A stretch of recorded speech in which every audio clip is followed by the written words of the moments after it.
There comes a time in your life when you must stop looking outward and start looking inward. Stop asking, what are they doing? And start asking, what do I want to become? Because if you keep following someone else's path, you will end up where they're going, not where you were meant to be. Look around. The world is full of copy-paste lives. People mimicking the moves of those they admire, hoping that imitation will lead to fulfillment. But life doesn't reward imitation. Authenticity, it rewards courage. It rewards those who are willing to stand alone. When it's easier to blend in, it's okay to study the greats. Learn from their experience. Be a student of excellence. You must never confuse learning with becoming. You're not here to become a second-rate version of someone else. You're here to become a first-class version of yourself. And that requires risk. It's risky to trust your voice when the crowd screams a different tune. It's risky to take a step no one else sees. But guess what? All growth is born from risk. All freedom is born from self-leadership.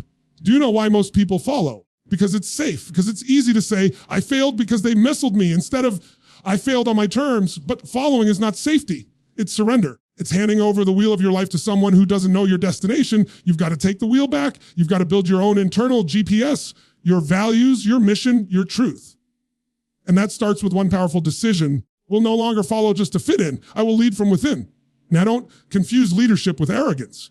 This isn't about ego. It's about ownership. You're not here to be better than anyone. You're here to be better than you were yesterday. Start small if you have to. Set your own goals. Define your own success. Make your own decisions. Even if it's uncomfortable, even if no one claps for you, even if you're alone. Because the moment you stop following and start leading your life, you become unstoppable. And let me remind you, no one can do this for you. The world doesn't need more followers. It needs more originals, more voices, more thinkers, self-led warriors. So don't follow anyone. Follow your mission. Follow your deepest, highest, boldest calling. And above all, the future version of yourself, the one waiting for you on the other side of courage. From the moment you were born, you were unique. No one had your exact genetic code, your specific blend of thoughts, emotions, gifts, and imperfections. And yet, as we grow, we're often taught to conform, to fit in, to follow the rules, to walk the path that's already been walked before us. We're told success looks a certain way, sounds a certain way, and even behaves a certain way. Here's the truth. Most people never pause to realize greatness doesn't come from imitation. It comes from originality.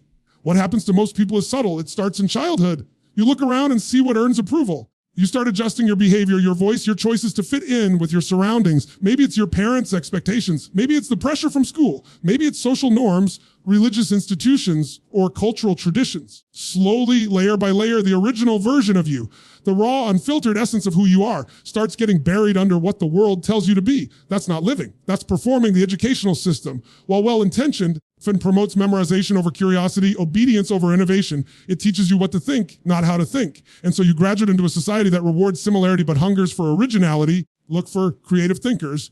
Yet people have been trained for years to think inside the box.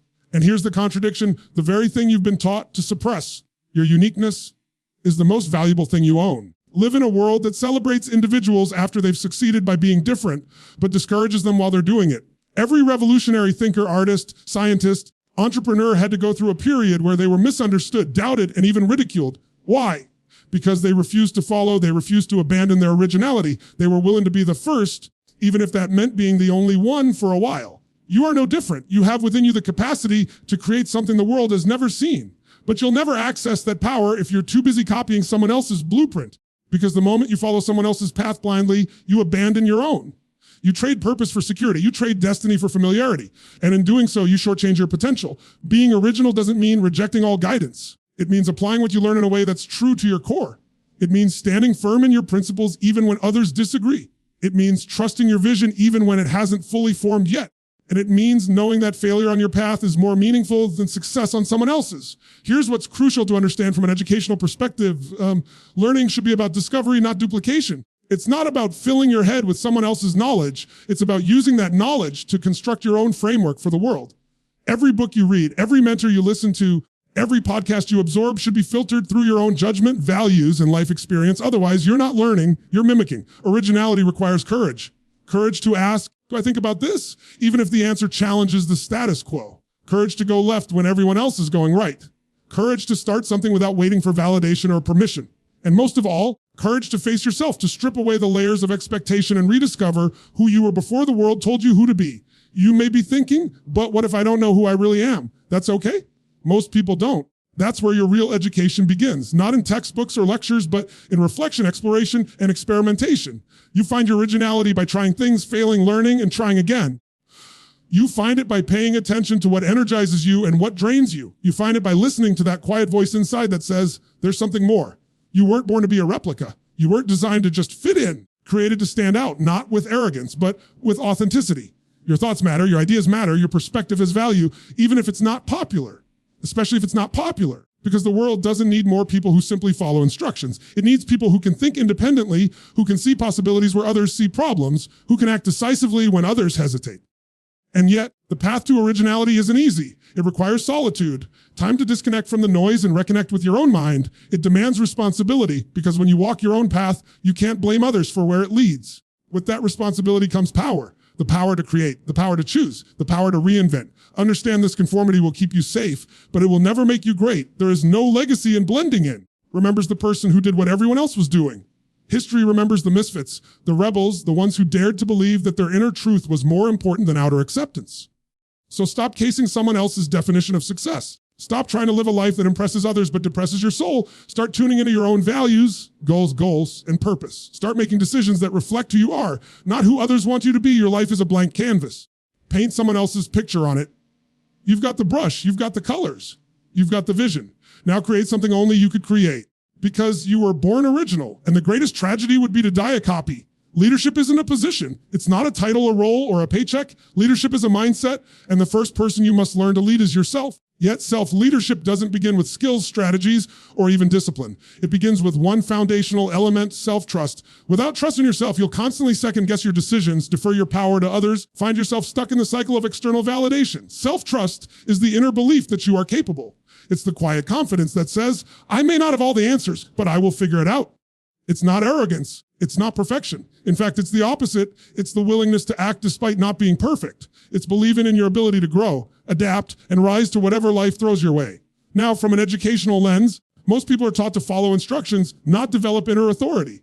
Our systems reward compliance over confidence. You're told to wait for permission, to follow the rules, to raise your hand before speaking your mind. Over time, this conditions people to doubt their instincts. You look for answers outside yourself from teachers, bosses, experts, influencers, because you've been trained to believe they know better than you do. But leadership requires the exact opposite. Real leadership means developing the ability to hear your own voice clearly in the middle of noise. It means learning how to filter advice, assess risks, and make decisions that align with your values and vision, even if others disagree.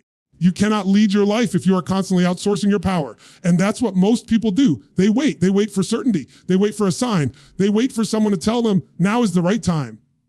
But here's the truth. One can guarantee your success. No one is coming to hand you a perfect plan. The people you're waiting on are often just as uncertain as you are.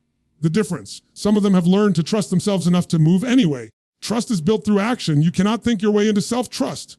You must earn it by showing up consistently, doing hard things, and proving to yourself that you are dependable every time you follow through on a commitment to yourself. Waking up when you said you would, finishing a project you started, having the hard conversation you wanted to avoid. You're making a deposit into your trust account. Deposits you make, the stronger your internal leadership becomes. And here's where the cycle flips. Once you trust yourself, you become less dependent on the opinions of others. You stop asking, what should I do? And start asking, feels right to me. This doesn't mean you ignore feedback. It means you learn to weigh it without being swayed by it. You become the final authority over your life. Without self-trust, you become paralyzed by options. You wait for clarity instead of creating it. You fear mistakes so much that you make no moves at all. And that inaction becomes the very thing that holds you back. But when you trust yourself, you develop forward momentum. You understand that mistakes are not fatal. They're part of the process. You give yourself permission to fail, to learn, to course correct. That's real leadership, not having all the answers, but having the courage to act without them. Think about the people you admire most, whether they're leaders in business, art, social movements, or everyday life. What makes them powerful isn't just their intelligence or success. It's that they believe in their ability to take ownership of their lives. They act with conviction. They make decisions and stand by them. They are willing to take responsibility for the outcome, win or lose. That's what sets them apart. This is where education must evolve. Instead of just giving people information, we need to help them develop identity. The belief that they are capable thinkers, capable decision makers, capable doers. Must teach people how to lead themselves before we ever expect them to lead others. Because no external system can replace inner clarity. No mentor can override your own sense of right and wrong. No course, no strategy, certification can give you self-leadership. It must be built from within. Now, if you struggle with self-trust, it's not your fault, but it is your responsibility to rebuild it. Start by doing what you say you're going to do. Overpromise to others or yourself. Set small, meaningful goals and follow through. Track your wins, even the minor ones. They matter. Reflect on what you've already overcome in life. Your resilience, your grit, your capacity to adapt. You've been stronger than you've given yourself credit for. Let that truth sink in. Also, start listening to your inner dialogue. Is your self-talk filled with doubt, fear, and second guessing? Or is it supportive, focused, and empowering? You can't lead from a voice that constantly questions your worth. Start challenging the narrative. Replace what if I fail with what if I rise? Replace I don't know enough with I can learn what I need. These micro shifts in language become macro shifts in identity. Leadership starts in the mind, but it lives in behavior. You show up consistently, take responsibility for your choices, and honor your own voice above the noise. You become someone others naturally look to, not because you follow, but because you lead. And remember, self-trust isn't built in comfort. It's built in the stretch, the uncomfortable, uncertain moments where you choose to believe in your ability to figure it out. Those moments are where you meet your power. So stop waiting. Stop hesitating. Is not led by people who know everything. It's led by people who are willing to take the first step without knowing the entire path. Trust yourself. You've got more wisdom than you think. You've got more courage than you've used. You've got everything it takes to lead a life that reflects your highest potential. Because true leadership, the kind that transforms lives, always starts from within. In the pursuit of success, growth, or any form of personal transformation, it's natural to look up to those who have already achieved what you aspire to. In fact, it's wise. Learning from the experience of others can save you years of mistakes and missed opportunities. There's a fine line between using someone as a model and turning them into a master. That line determines whether you evolve into your best self or merely become a follower living someone else's story. You're meant to study greatness, not surrender to it. Models are reference points. They are guides, blueprints, examples. You observe how someone did something, what worked for them, how they overcame obstacles, and then you analyze how that knowledge applies to you, your context, purpose, your values. When you use someone as a model, you retain your autonomy. You adapt what fits and discard what doesn't. You take ownership of your process. That's education at its highest form, not memorizing facts, internalizing wisdom and using it to shape your path. But when you elevate someone from model to master, you lose that autonomy. You start believing their way is the way. You stop questioning. You stop thinking critically. You begin mimicking decisions that may not serve your unique path, your circumstances, or your goals. In doing so, you abandon the most important part of the learning journey, your ability to think for yourself. Following a master might feel comfort at first. You don't have to make the hard calls. You don't have to sit with uncertainty. You just do what they did and hope for the same result. But here's the problem. Their context is not your context. Their upbringing, resources, timing, network, mindset, and even luck all played a role in their journey. No matter how closely you follow their footsteps, you'll never fully replicate their experience. And the truth is, you're not supposed to. Success is not a formula. It's a process of becoming. And becoming requires you to be in a constant dialogue with your own voice. You're meant to study others, not to imitate them, but to awaken something within yourself, something authentic, something that says, I see how they did it, and now I know what I want to do differently. That's the mindset of a true student. You take notes, yes, but you also take initiative. You apply your intelligence, your creativity, your discernment. You use others as springboards, not cages. Look at any meaningful innovator in history, in art, science, business, philosophy. They all had teachers, they all had influences, but they never allowed those influences to define their limits. What came before them, but built something new from it. That's what it means to use a model without turning it into a master. This distinction is critical in today's world because never before have we had so much access to other people's lives. Social media, online courses, podcasts, influencer culture. These platforms are flooded with people showing you how it's done. And many of them genuinely want to help. But you must be careful, you must remain grounded. Because in a world of constant comparison, it's easy to forget that you are your own authority. If you're not mindful, you'll start copying someone else's tone, their strategy, their lifestyle, thinking it's a shortcut to confidence or clarity. But in reality, it's just a detour from your own truth. No one has your exact fingerprint. No one has lived your exact life. That means no one is more qualified to decide your path than you. Now, that doesn't mean you close yourself off to wisdom. Quite the opposite. You should always be learning, always seeking to understand how others think, what they've learned, and what insights they've gained. But every time you receive knowledge, pause and ask yourself, does this align with my values? Is this strategy sustainable for my lifestyle? Is this advice coming from someone who understands my context? How can I adapt this idea to serve my mission, not just copy theirs? Those questions are the foundation of critical thinking. They create space between absorption and application. They keep you in the driver's seat. Education at its core should empower you to think better, not just to know more. And the most powerful kind of education is active learning. That means engaging with information, testing it, challenging it, filtering it through your own lens. When you do that, you evolve from a passive consumer to a conscious creator. This is how you build identity. This is how you build clarity. And ultimately, this is how you build a life that feels deeply fulfilling, not because you followed someone else's formula, but because you had the courage to shape your own. When you use models wisely, you don't become a copy of someone else. You become a more empowered version of yourself. You combine the lessons of others with the wisdom of your own experience. You take what's useful, discard what's not, create something that is uniquely yours. And over time, you'll find something incredible happens. You stop looking for masters altogether. You no longer need a pedestal anyone. You start trusting your own voice more than anyone else's. And then, without even realizing it, you become a model, not for others to copy, but for them to be inspired by. That's the ripple effect of self-led growth. When you honor your uniqueness, you give others permission to do the same. You become proof that originality is not only possible, it's powerful. So learn from others. Study their journey, respect their discipline, their brilliance, their perspective, but never forget the goal is not to follow them. The goal is to learn from them, grow beyond them, and become something no one's ever seen before. Because while models can guide you, only your inner compass can define you. In life, many people convince themselves they're being strategic when they're actually hiding. They say they're following someone's path because it's smart, proven, or secure. But in reality, they're often doing is escaping the discomfort of ownership, escaping the responsibility of making their own decisions, escaping the weight that comes with forging their own path. Because when you follow someone else blindly, you don't just borrow their direction, you borrow their accountability too. And that's dangerous on the surface. Following can look like learning. It can feel like productivity. You're reading books, taking courses, copying systems, joining programs, studying influencers, and it all seems like progress. But if you never stop to question what truly fits your life, if you never pause to ask, is this right for me? Then what you're doing isn't growing, it's avoiding. Avoiding the hardest part of growth, decision-making. Let's be clear, there's nothing wrong with seeking inspiration. Learning from others is essential. We grow through exposure, through experience, through mentorship. When the learning turns into dependence, when we start waiting to be told what to do, how to do it, when to do it, we're no longer growing. We're just running from the fear of messing up, running from the possibility of failure, running from the unknown. That fear is understandable. Life doesn't come with a manual. Making decisions is hard. The pressure to be right, to succeed, to avoid judgment, it's real. But here's the reality. No one can walk your path for you. One knows the exact combination of your passions, your pain, your purpose. And when you defer all your power to someone else, you're not just giving away your freedom, you're giving away your future. One of the hardest truths to accept is this: following others can feel productive while keeping you stuck. You're in motion, yes, you're doing things. You're checking boxes. But motion is not the same as progress. Just because you're moving doesn't mean you're moving forward. If your actions are designed to avoid responsibility rather than embrace it, you're not leading your life. You're outsourcing it. There's a kind of safety in following, a false sense of comfort. If something goes wrong, you can say, was just doing what they said. If the strategy fails, if the investment backfires, if the direction doesn't work out, you can deflect blame. It wasn't my idea, I just followed the system.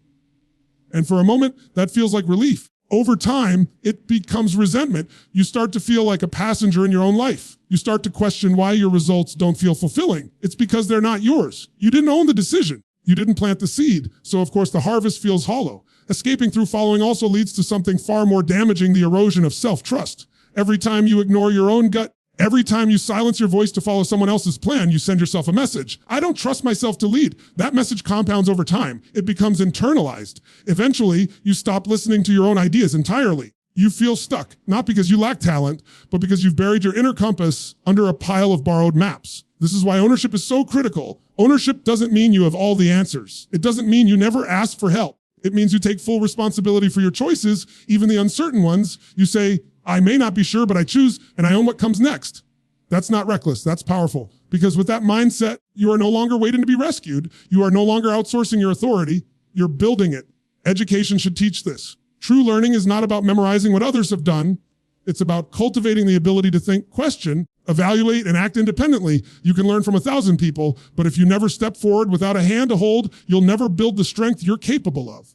Leadership, real leadership, is forged in moments of uncertainty. You choose to act anyway. The irony is many people who follow to avoid responsibility end up facing even bigger consequences later because they were never truly aligned. They pursued a goal that wasn't theirs, built a business they didn't love, a lifestyle they never questioned, and by the time they realized that they had to start over. That's the price of escaping through following. You may delay failure, but you also delay purpose. So how do you shift? How do you go from passive following to active leading? Start small. Start by questioning everything you've adopted. Ask yourself, is this belief mine or did I inherit it? Do I agree with this method? Am I just afraid to challenge it? What do I really want if no one was watching or judging me? Then begin to act on your answers. Not all at once.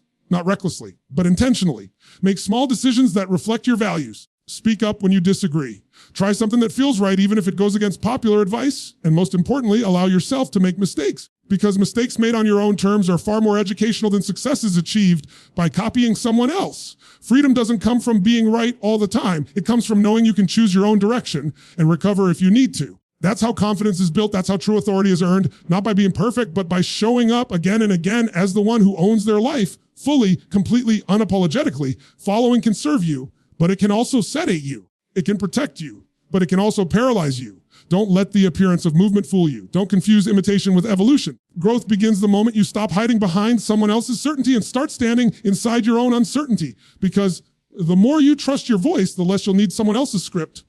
And when you stop escaping and start owning, you finally become the leader your life's been waiting for. Most people talk about freedom as if it's something external, something that can be earned, given, or granted. They imagine freedom as the ability to go anywhere, do anything. Love without restriction or pressure. But real freedom doesn't begin on the outside. It begins on the inside. It's not about escaping obligations or having unlimited options. It's about the power to choose your direction with clarity, conviction, purpose. That's self-direction. And it's the only form of freedom that truly lasts. You can have money, status, even time, and still be trapped. Trapped by comparison, by indecision, by fear, by the expectations of others. You can build a life that looks perfect on paper, but feels like a prison inside. Why? Because it wasn't built from your own compass. It was built from pressure, from following paths that were designed for someone else. Freedom isn't the absence of rules. It's the presence of alignment. It's waking up every day knowing that your actions reflect who you are and where you want to go. When you're self-directed, you don't need external permission to begin. You don't need a crowd to validate your choices. You don't live reactively, constantly adapting to what others expect of you. Instead, you become the cause, not the effect. You drive your life, not just respond to it. That kind of internal freedom is rare. Most people live in reaction mode. They wait for circumstances to decide what they should do next. They follow the trends, follow the crowd, follow what's popular or safe. And in doing so, they give up their direction. They lose sight of who they are. They end up in careers they never chose consciously, in relationships that no longer reflect their values, in patterns of behavior that feel draining instead of fulfilling. Why does this happen? Because it's easier, at least in the short term, to let life choose for you, to follow the obvious path, to accept what you're told instead of wrestling with what you believe. But the long-term cost is massive. You may avoid discomfort today. You pay for it with regret tomorrow. You end up living a story that doesn't feel like your own. And that's the opposite of freedom. That's captivity disguised as comfort. Self-direction is a skill. It's something you build through reflection, courage, and repeated practice. It begins with clarity, not about the whole future, but about who you are at your core. What matters to you? What drives you? What kind of impact do you want to have? These aren't questions to answer once. They're questions to live inside of, to revisit, to refine, because as you evolve, your direction will evolve. That's part of the process. Once you have that sense of internal direction, everything else changes. You stop chasing shiny objects. You stop looking for shortcuts. You stop needing approval from people who don't even understand your vision. You learn to say no without guilt. You start to make decisions based on long-term alignment instead of short-term applause. And here's the most important part. Self-direction gives you back your time, not just in the sense of having more free hours, in the sense of living more intentionally. When you know what you stand for, you stop wasting energy on what doesn't matter. You don't fall into every distraction. You don't scroll your life away hoping to stumble upon meaning. You create meaning. You assign purpose to your work. You turn ordinary actions into expressions of your deeper mission. This is especially important in a world overflowing with information. Every day we are bombarded with voices telling us what to believe, how to live, to buy, who to become. If you don't have a strong internal compass, you'll be pulled in 1,000 directions, each one taking you further from your center. The more noise there is, essential it becomes to anchor yourself in your own values. Education must evolve to support this. For too long, we've equated intelligence with compliance, the ability to absorb and repeat what someone else thinks. Real intelligence is directional. It's the ability to think critically, independently, and courageously. We should be teaching people not just how to achieve success, but how to define it for themselves. Not just how to make a living, how to make a life that feels real. Self-direction doesn't mean isolation. It doesn't mean rejecting all advice or ignoring feedback. In fact, it requires humility, the willingness to learn, to grow, to adapt. But you do it on your terms. You don't just accept ideas blindly, you test them against your truth. You build your life like a craftsman, not a consumer. There's a misconception that people who live freely are somehow lucky, that they had the right opportunities, right upbringing, the right environment. But more often than not, those people made hard decisions. They faced uncertainty. They endured seasons of doubt, confusion, even failure. But they kept choosing themselves. They kept tuning back into their internal compass even when the world was loud. That's what separates those who drift from those who drive. The drifters float from job to job, relationship to relationship, idea to idea of hoping something finally feels right. The drivers, on the other hand, create clarity through action. They choose a direction and move, knowing they can always adjust. They don't wait for certainty. They build it. If you want to feel free, truly free, start with ownership. Own your choices. Own your mistakes. Own your pace. Don't apologize for taking the road that makes sense to you, even if no one else understands it yet. Don't chase someone else's dream just because it's easier to explain. Your life is not a pitch. It's a project. Build it with intention. There is nothing more powerful than a human being who knows where they are going, not because someone told them, but because they decided. That person cannot be manipulated. That person cannot be bought. That person does not need applause to stay committed. That person is free. And that freedom doesn't just change your life. It changes the lives around you, because when you live with direction, you become a lighthouse. You give others permission to do the same. You remind people that they too can choose, they too can align, they too can lead themselves. So don't wait for freedom to arrive. Don't wait for the world to give you a map. Start building it yourself. Decision at a time, one brave step at a time, one act of alignment at a time. Because the greatest form of success is living a life that's yours. Not perfect, not polished, but true. And that kind of freedom can only be found in the quiet, steady courage of self-direction. Discipline is often misunderstood. People associate it with punishment, restriction, or even harsh self-denial. But in reality, discipline is the highest form of self-respect, is the practice of choosing what you want most over what you want now. And perhaps most importantly, discipline is what transforms dependence into independence. It is the invisible bridge between dreams and reality, between knowing what to do and actually doing it. There is a reason so many people talk about freedom yet never fully experience it. They think freedom means doing whatever you want, whenever you want, no rules, no routines, no restrictions. That version of freedom is shallow. It feels good for a moment, but it quickly becomes chaos.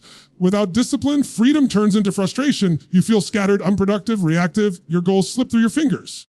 Identity becomes blurred. You start to feel like life is happening to you, not from you. True independence doesn't come from the absence of structure. It comes from mastering your ability to create structure and to follow it even when it's hard, especially when it's hard. Discipline is what allows you to become your own authority. It is how you stop relying on motivation, external pressure, or other people's reminders. With discipline, your energy becomes directed. Your actions become purposeful. You no longer need to be pushed. You begin to pull yourself forward. This shift is profound. When you no longer wait for the right conditions to act. When you act because it's time, because it's right, because it aligns with who you want to become, you begin stepping into your personal power. You stop drifting and start driving. And in that moment, you realize that discipline isn't something that limits you. It's something that liberates you. It gives you the strength to say no to distractions, to break bad habits, to delay gratification for the sake of a bigger vision. And what makes discipline so powerful is that it is not based on emotion, it's based on commitment. Motivation will come and go. There will be days you feel inspired and days you feel exhausted. But discipline doesn't care how you feel. It only cares about what you do. That's what makes it a source of real strength. It doesn't fluctuate with your mood. It builds stability in a world that is constantly pulling you in different directions. Think about how most people live. They wake up and immediately respond to the world. Notifications, demands, distractions. Their time, energy, and attention are owned by everything except their goals. And then they wonder why they feel stuck, why they keep repeating the same patterns, why they never feel in control. Discipline breaks that pattern. It teaches you to act on your values instead of your impulses. It reminds you that your future self matters, not just your present cravings. Every time you show discipline, you're sending a message to yourself. I can be trusted with my own life. That message builds confidence. It builds pride. It builds independence. And here's the deeper truth. Discipline is not about being rigid or robotic. It's about being intentional. It's about building systems that support the life you want, not systems that box you in, but systems that free you to focus on what matters most. When you develop the discipline to follow through on your own standards, you don't need someone else to hold you accountable. You become accountable to your vision. That's when everything changes. Educationally, this is something we should be teaching from the beginning, not just how to absorb information, how to act on it, not just how to set goals, but how to structure your life around those goals. Without discipline, even the smartest people stay stuck. They know what to do, but they don't do it. They wait for the perfect time. They wait for motivation. They wait for someone else to show up and save them. But that's not how change happens. Change begins the moment you stop waiting and start acting, whether you feel ready or not. The beautiful thing about discipline is that it's a skill. You're not born with it. You build it, one decision at a time, one small promise kept at a time. It starts by waking up when you said you would, finishing what you said you'd finish, saying no when you're tempted to say yes just to please others. It starts by doing the uncomfortable thing, not because you feel like it, but because it moves you closer to the life you want. And the more you build this muscle, the more you begin to trust yourself. That trust is everything. It's what allows you to take risks, to follow your intuition, to stand firm when others doubt you. When you trust yourself, you don't panic when life gets hard. You focus. You don't seek shortcuts. You rely on consistency. And that's where independence becomes real, when your results are not dependent on how the world treats you, but on how you treat yourself. People often ask, how do I become more confident? The answer isn't found in words. It's found in discipline. Confidence comes from evidence. The evidence of your own follow through. When you can look in the mirror and say, I do what I say I'll do. That's a foundation no one can take from you. It doesn't come from praise or popularity. It comes from the quiet victories. The days you showed up when no one was watching. The moments you pushed through when it would have been easier to quit. Discipline is freedom. Not just freedom from chaos, but freedom to choose your focus, your path, your future. It unlocks everything. You want independence in your thinking. Start by disciplining your mind. You want financial independence. Discipline your spending, your earning, your planning. You want emotional independence. Discipline your reactions, your self-talk, your boundaries. This isn't about being perfect. It's about being committed. It's about becoming someone who doesn't rely on conditions, who creates conditions. Someone who doesn't need to be led, because they've learned to lead themselves. And in the end, that's the real victory. To look back on your life and know that you didn't just go along with the current. You didn't just follow. You directed. You decided. You designed your life. And you did it not because it was easy, because you had the discipline to respect your own potential more than your temporary comfort. That's real freedom. That's true independence. And that's what discipline makes possible.